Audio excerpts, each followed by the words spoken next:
There's a part of you that must die. You feel it, don't you? That whisper inside your head, the one that always folds, always flinches, always runs. The one that tells you to wait, just a little longer. Rest, just a little more. Play it safe. Don't speak up. Don't try too hard. It's okay to quit. That voice, it's not your friend. It's your prison. And the longer you feed it, the weaker you become. Because this version of you, the lazy one, the scared one, the one always looking for comfort, that version is the reason you're still stuck. He's why you're still mediocre, still unknown, still explaining instead of executing. And the truth? He doesn't want to change. He wants to survive. That part of you, the addict, the coward, the liar, he'll whisper 1,000 reasons why you can't do it, why it's too late, why you're not ready. But the truth is simple. He's the one that has to go. This isn't motivation. This is a burial. You came here to change, but change doesn't come cheap. It demands sacrifice, silence, war. So ask yourself one question. Who are you, if that version of you doesn't make it out alive? You've heard him before. In fact, you've listened to him for years. He's the voice that said 5 more minutes, and then turned that into 5 more years. He told you it's okay to skip today, that you'll do it tomorrow, that resting now means better results later. But he lied. Because when tomorrow came, he said the same thing again. He's the one who said you need more time, more inspiration, more certainty. He never wanted you to start, because he knew once you did, he would start to die.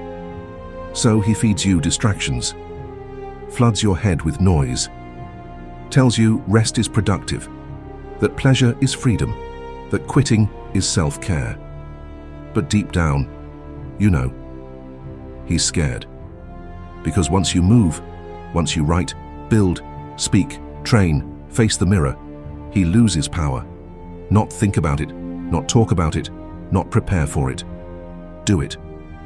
That's the only language reality understands. Not your plans, not your vision board, not your excuses. You've given that voice enough of your life already. It's taken your mornings, your momentum, your belief in yourself. So why are you still listening to him? He is not you.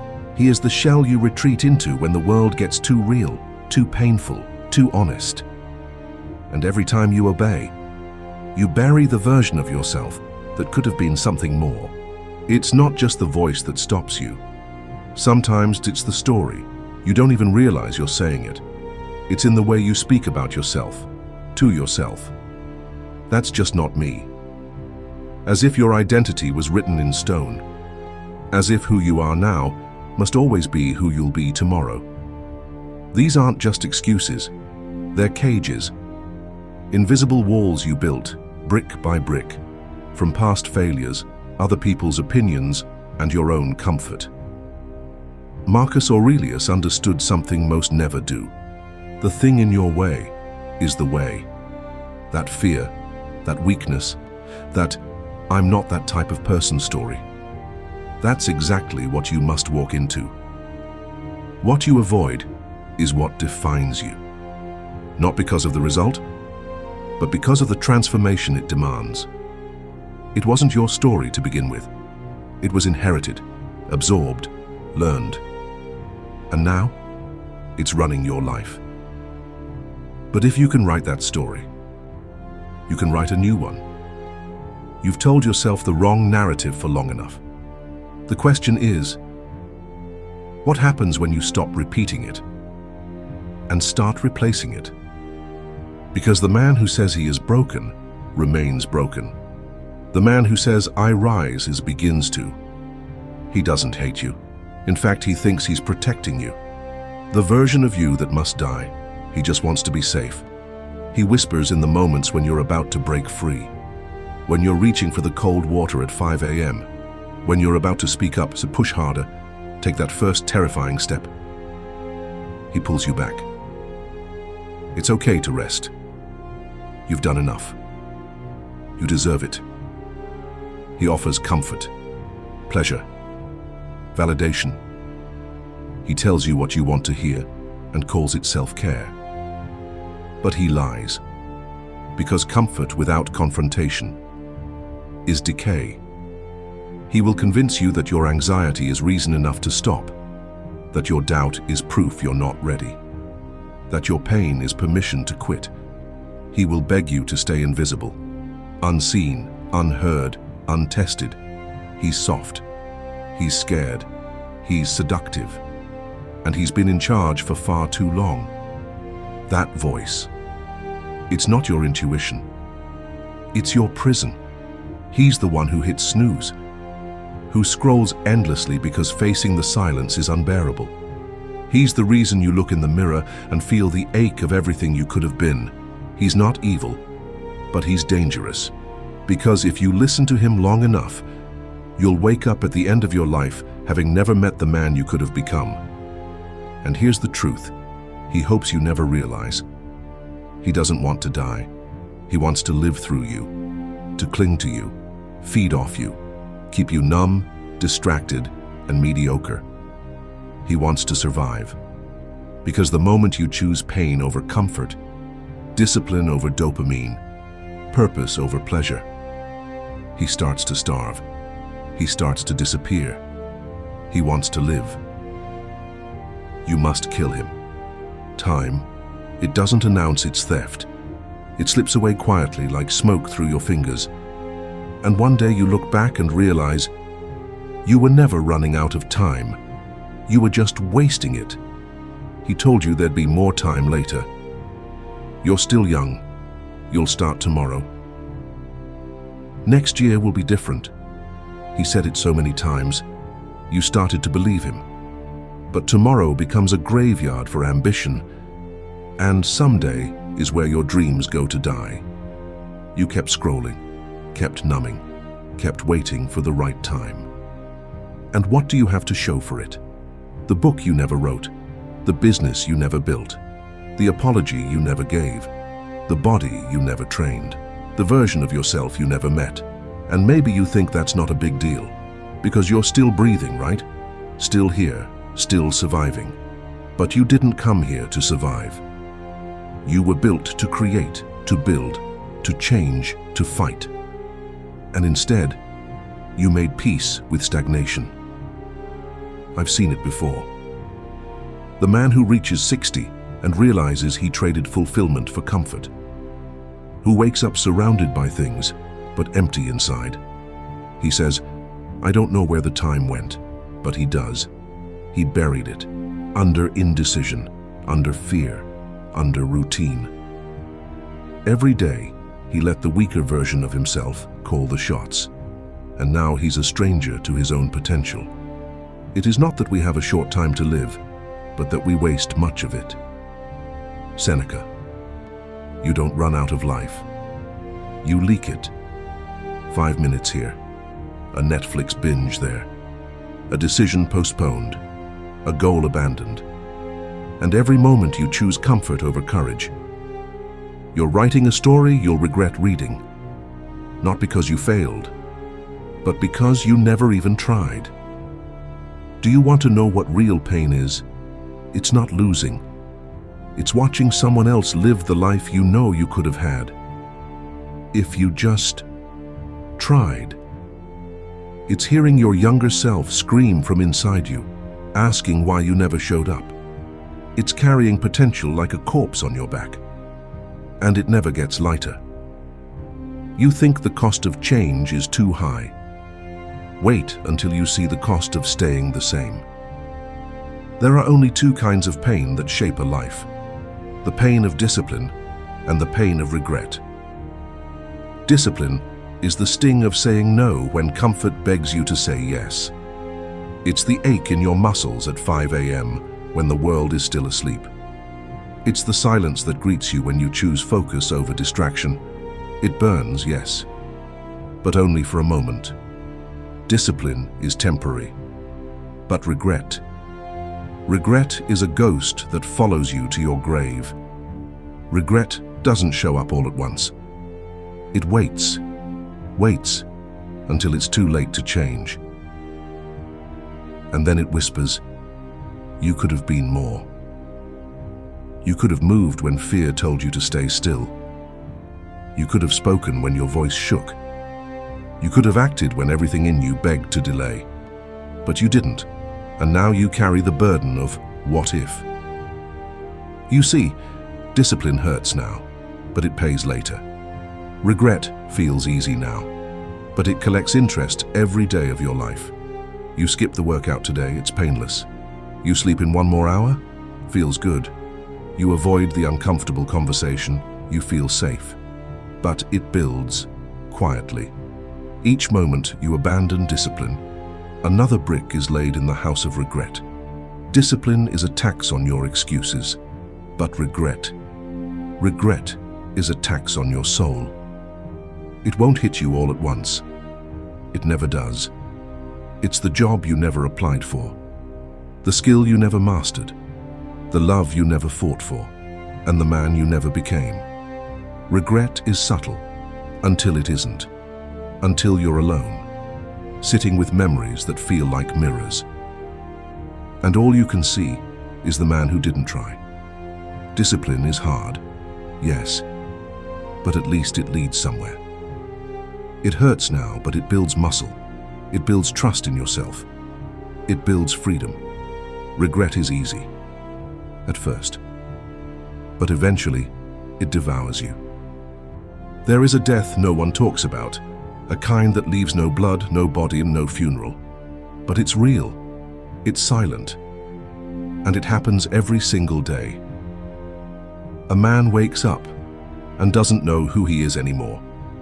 Not because he's lost his memory, but because he's traded his identity for comfort, for validation, for ease. You don't notice it at first. The loss is microscopic. You scroll instead of study. You delay instead of decide. You choose what's pleasant instead of what's right. One small trade, then another, until you've bartered your future for nothing. You used to dream, used to believe you were meant for more. But now, you shrink in rooms. You walk with your head down. You say less, feel less, want less. Not because you're humble, but because you've forgotten what it feels like to be dangerous. That is invisible death. No one will tell you you're dying, because you still breathe, still smile, still nod politely when people speak.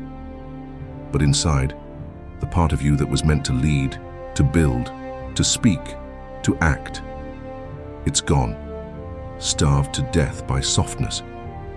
There's a cost to living soft. You become no one. Not hated, not admired, just unnoticed. You drift in the background of your own life, a spectator, a shadow, a supporting role in someone else's story. The Stoics warned us of this. They didn't fear death. They feared never having lived. They feared wasting potential, not time. Because time is just the canvas. Potential is the brush. And most men leave the canvas blank. No one mourns a man who never showed up to his own life. No one weeps for the dream that stayed locked in his head. No one notices the man who chose safety over soul. He didn't go out with a scream. He vanished with a shrug. It never looks like much from the outside.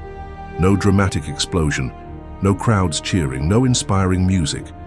Just a man alone in a room, surrounded by the wreckage of his own decisions. And then something clicks. Maybe it's the 1000th excuse finally sounding ridiculous. Maybe it's the mirror or the silence or the sound of another opportunity closing like a door you'll never reopen. But something inside breaks. And in that moment, something else begins. You're not inspired. You're not motivated. You're done. Done watching. Done waiting. Done living a life that feels like a lie whispered on repeat. This is the breaking point that becomes a birth. The collapse that becomes clarity. the burn that forges something unrecognizable. And it does not come from a coach, or a book, or a YouTube video like this one. It comes from one moment. Your moment. The moment where you look at the life you've built and say, no more. No more apologies for being small. No more lying to yourself about effort. No more avoiding pain while praying for power. Because power only comes through the fire. There is no transformation without a funeral. You must bury the man who wasted your time.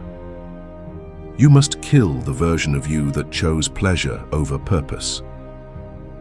He is the weight holding your potential underwater. And the longer he breathes, the more of your life he drowns.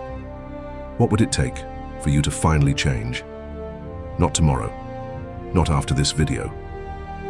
Now. What would it take? There's a moment coming, if it hasn't already.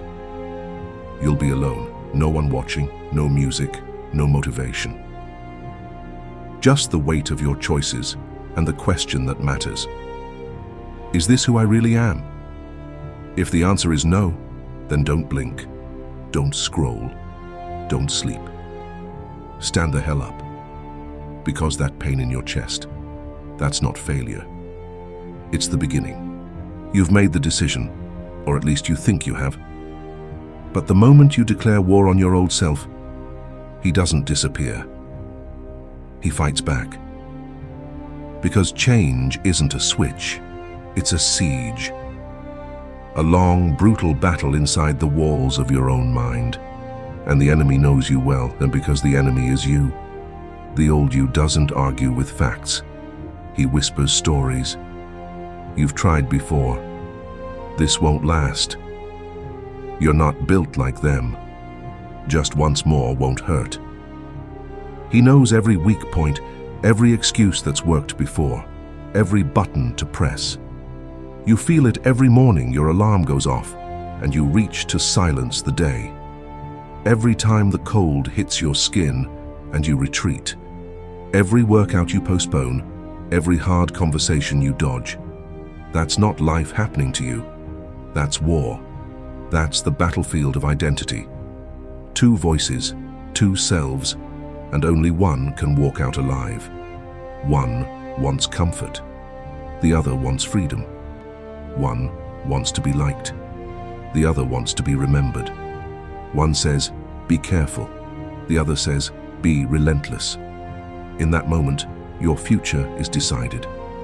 Not by talent, not by luck, not by timing, but by command. You are the commander of your mind. The battlefield is yours. And soldiers don't wait to feel like fighting. They fight. This is the moment when you stop negotiating with weakness. Stop entertaining old habits like they're friends instead of thieves. Stop being polite to the voice that has robbed you of years. You don't reason with the old self. You destroy him. This is not about motivation. It's about domination. Discipline is not a mood. It's a sword. And you either carry it or you bleed on it. You cannot coexist with the version of you that's kept you average. He will come back again and again. But now, you know his face, his voice, his patterns. And now, you are armed. The war is not over. But the tide has turned. I killed him, and I don't miss him. Not because he was evil, not because he was cruel, but because he was soft, and soft men do not survive in hard worlds. He was the boy who wanted comfort, who wanted to be liked, who waited for permission, who believed his own excuses. He was the one who said, tomorrow, who backed down from confrontation, who flinched at pain, who lived in potential and died in reality. And he was me. But now, I am something else. Something forged, not found. I don't chase fire anymore. I am the fire. Rebirth doesn't come with applause. It comes in silence, in sweat, in shadows. It's not cinematic. It's not pretty. It's brutal, lonely, unseen. You do it without anyone watching, because you're not doing it for anyone anymore. You burn the old scripts, you bury the old voice, and you rise. The obstacle is not in your path. The obstacle is the path. The fire you feared was never meant to destroy you. It was meant to reveal you. And now you understand. This is not about becoming something new. This is about becoming who you were before the world told you to be someone else. The weak version of you was not an enemy. He was a lesson, a warning, and now, a memory. I killed him, and I don't miss him, because the man I am now wouldn't follow him, wouldn't listen to him, wouldn't even recognize him. Now, the real work begins. You do not stumble into strength. You forge it, one decision at a time, one refusal at a time, one small death at a time, because discipline isn't a switch you flip. It's a fire you tend to in silence. In the cold hours of the morning, when no one is watching and every voice inside you says, go back to sleep, take the day off, do it later. That's where it happens. That's where identity is reforged, not in public, not in a post, not in a highlight reel, but in the small, private moments where the old self whispers and the new self answers. I don't negotiate with weakness. The man you're becoming, he has rules, not preferences, not moods, rules. He doesn't skip because he's tired. He doesn't delay because he's uninspired. He shows up, no matter what, because he understands. The world does not care how he feels. It only responds to what he does. So, he builds, slowly, methodically. He lays the bricks with bloodied hands. He sharpens his mind with hard truth. He cleans his room. He respects his word. He honors the man in the mirror, not because it's easy, but because it's required. This is the new identity. Not a mask, not a costume, but a code, written in repetition, etched in sacrifice. He eats for fuel. He trains without applause. He listens more than he speaks. He acts more than he dreams, because he knows success is rented, and the rent is due every single day. There is no version of this man who seeks permission to act, no version who is surprised by hardship, no version who folds at the first feeling of fear. He is not ruled by dopamine. He is not distracted by validation. He moves in silence and lets his results speak. He doesn't chase motivation. He operates on principle. I do it because I said I would. That's it. That's the code. That's the standard. And he repeats it until his bones know it, until his identity aligns with it. Because the truth is, you don't become disciplined by talking about discipline. You become disciplined by doing disciplined things. And as the days stack, the mind gets sharper, the body gets stronger, the old self, quieter, weaker, gone. This man, the one who doesn't negotiate with weakness, he's not a myth, he's not an ideal, he's not some distant version of you. He's already here, waiting for you to show up, and when you do, so that you'll know. Because everything will begin to change, not in loud, dramatic ways, but in silent, steady ones. He eats pain for breakfast. He buries excuses like bodies. He doesn't flinch. He doesn't fold. He doesn't wait. He builds because he knows comfort is a slow death, and discipline is the only way out. Every day you wake up with two choices: to drift or to direct, to be pulled by life or to pull it toward you. This is the heartbeat of Stoicism. Not theory, not philosophy in marble halls, but daily practice, grounded, personal, ruthless. The Stoics didn't wait for chaos to teach them. They trained for it, daily. So must you. Morning reflection.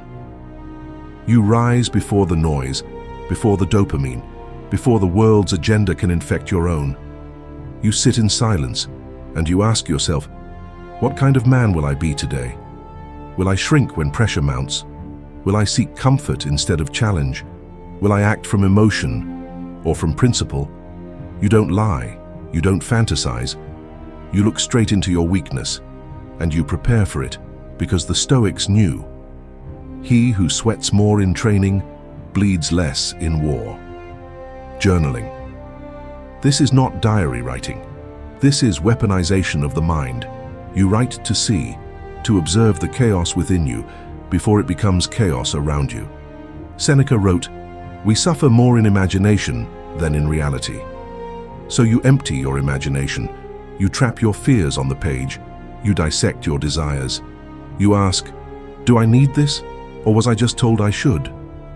And when envy rises, you name it and cut it off at the root, because if you don't examine your thoughts, you will become them, and most of them are not your own.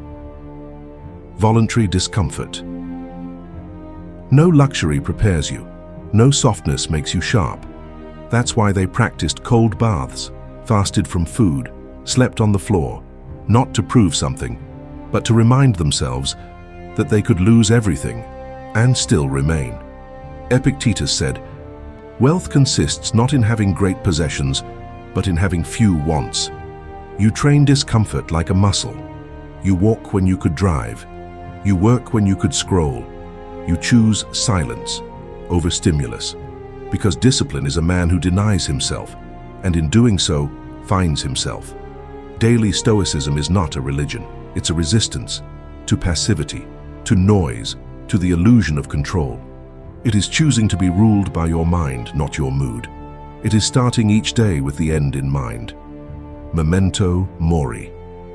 Remember, you must die, because when death is your advisor, your decisions get clearer, petty arguments fade, fear shrinks, procrastination dissolves, and all that's left is this moment, and how you will meet it.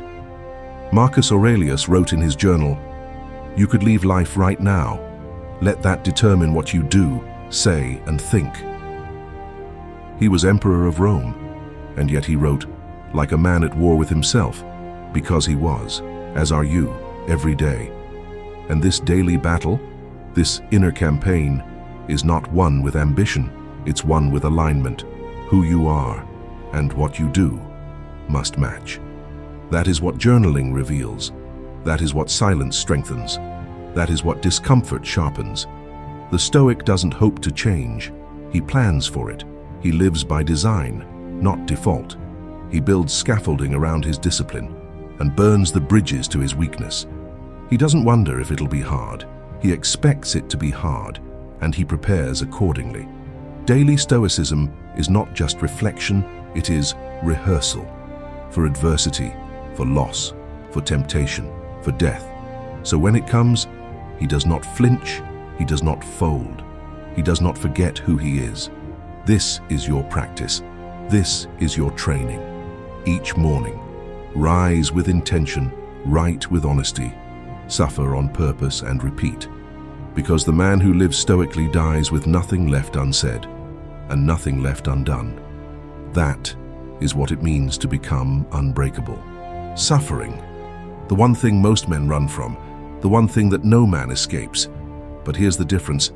The strong don't avoid suffering. They use it.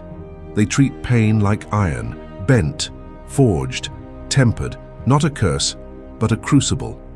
Let me tell you a story. A prisoner, thrown into a cell for crimes he didn't commit, years stolen, days bleeding into nights, no one coming to save him, no one to hear him scream. But instead of going mad, he went still. He went inward. He read. He trained. He fasted. He broke his mind open and rebuilt it brick by brick.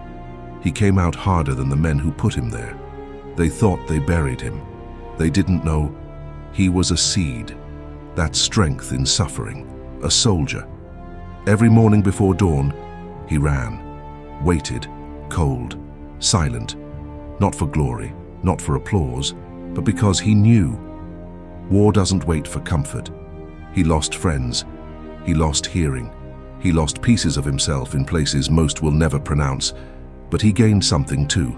Discipline, composure, a strange kind of calm, forged only in chaos. Because when you suffer by choice, the world can't surprise you. And a monk. No riches, no name, no status. Just silence. Cold floors, bare meals, hours of solitude. People mocked him, called it wasting his life. But what they didn't see was how sharp he became, how peaceful, how unshakable. Because when you train your mind to sit in stillness, you become immune to noise. That's not weakness, that's war. Turned inward. These three men, a prisoner, a soldier, a monk, what do they share? They all suffered, but more importantly, they chose how to respond. Suffering broke their flesh, but built their soul. That's the paradox. Pain is the gatekeeper of power, not the power to control others, but the power to control yourself. You want strength? You want to be unbreakable? Then suffer, not randomly, ritually. Cold showers when your body screams no. Long runs when your legs say quit. Silence when your mind begs for noise. Early mornings, hard reps, empty stomach, discomfort every day. Not because you hate yourself, but because you're done coddling the weaker version of you. You're done protecting the coward in your head. You are not made of glass. You are made of fire and pressure. You're made of repetition, you're made of scars. The Stoics knew this. They didn't chase suffering, they invited it. Seneca fasted for days. Epictetus walked with a broken leg. Marcus Aurelius ruled an empire through plague and betrayal. And yet, they never complained. Why? Because they knew that pain is fuel, if you know how to burn it. So suffer, but suffer well. Let it make you harder. Let it make you quieter. Let it make you still in the storm. You do not fear the cold. You do not beg for comfort. You walk into fire and you smile, because you know every moment of suffering is sharpening your blade. And when the world finally breaks, you won't, because you were already broken and reforged. That is strength in suffering. At some point, he stopped explaining. He stopped talking about what he was going to do, stopped giving updates, stopped needing validation. Because at some point, he realized something that most people never will, that the loudest man in the room is usually the weakest one there. He didn't disappear because he gave up. He disappeared because he finally started. He started valuing time over attention, stillness over noise, discipline over dopamine. You want to know why he doesn't answer his phone anymore? Because distraction is expensive. Because every message, every notification, every meaningless check-in is stealing from the man he's trying to become. Solitude isn't punishment. It's practice. It's sharpening the blade. See, most people are terrified of silence because silence leaves them alone with the one person they can't escape, themselves. But him, he chooses it. He needs it. Because in that silence, he's not hiding. He's building. Journaling, reflection, reading, he does it not to look wise, but because he's at war. And no warrior walks into battle without strategy. The world is addicted to noise, to the rush, to chaos, to overstimulation. But he's detoxed from that now. His brain's been rewired, his senses reset. He doesn't need the chaos anymore. He's found something stronger. Clarity. And it's not that he avoids people. It's that most of them aren't going where he's going. He's not interested in being understood. He's interested in being effective. He doesn't multitask. He doesn't broadcast. He works silently, ruthlessly, daily. Every no he gives is a yes to the mission. And he doesn't need applause, because applause doesn't build muscle. It doesn't build legacy. It doesn't build him. Only the work does. He's not loud anymore, because he's not lost anymore. He's quiet, because he's working. Let's stop pretending. Let's stop dressing it up, rationalizing it, spinning it, softening it. Let's ask the one question you've been avoiding your entire life. Who are you, without your excuses? Strip away the stories, the justifications, the I'm tired, the I'm too busy, the "it's not the right time." Who's left? Who exactly are you without all that? Because if you're honest, you know you've been hiding, behind distractions, behind comfort, behind people who expect nothing from you. And every day you stay hidden, and every day you settle, you kill a piece of yourself. You weren't born to be invisible. You weren't made to blend in. You weren't meant to be average. That's the lie. The one you inherited. The one you've repeated so many times it feels like truth. But deep down, you've always known better.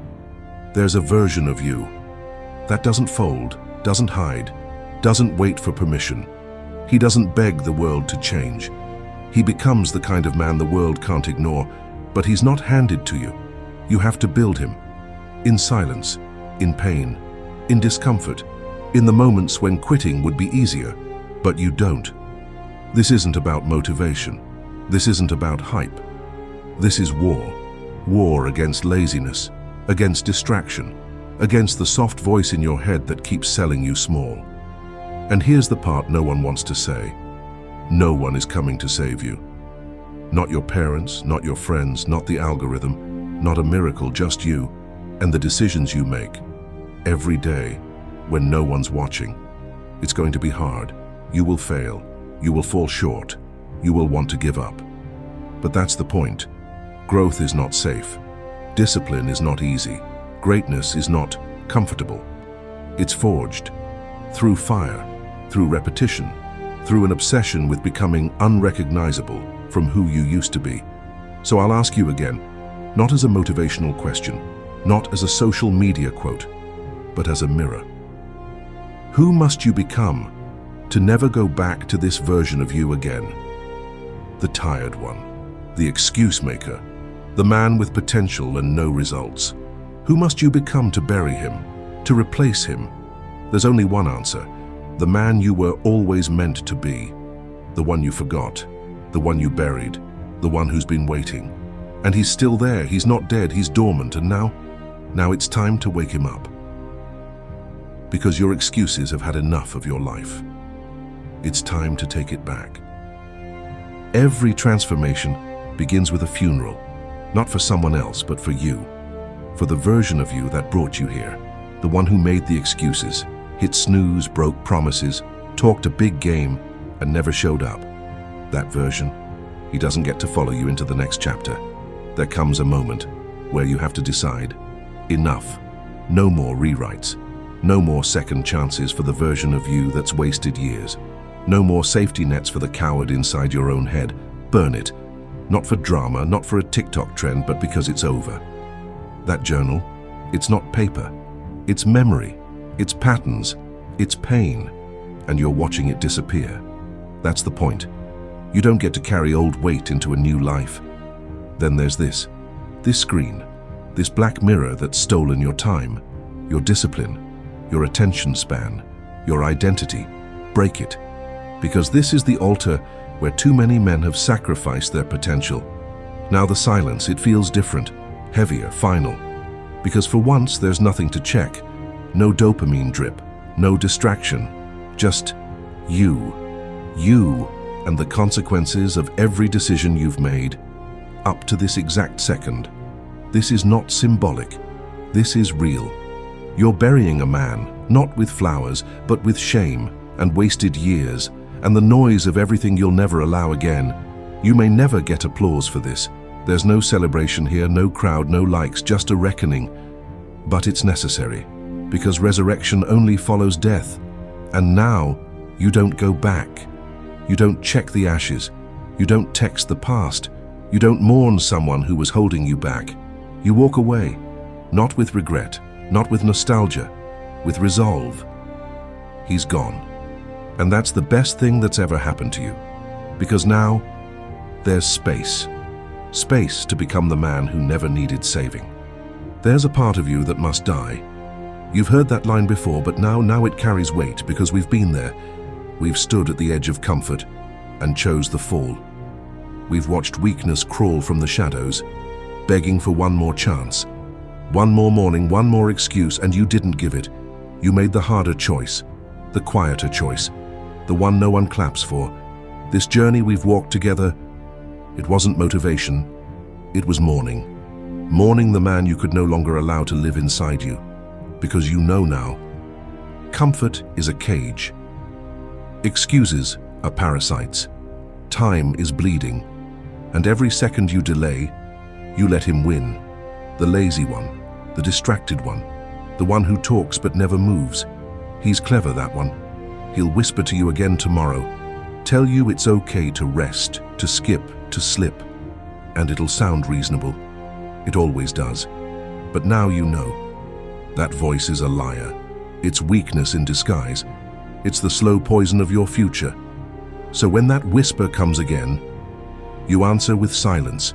You show up. You work. You suffer well. Because now you've chosen the narrow path. Not of comfort, but of character. Not of applause, but of purpose. Not of who you were, but who you must become. Now it's your turn to speak. Not with your voice, but with your actions. With your discipline, with your days. But if you're ready, if you're done playing small, if the old version of you finally dies today, then say it. Comment below. The part of me that ends today is, say it publicly. Say it with weight. Say it so you can't take it back. Subscribe, if you're building the man who replaces him.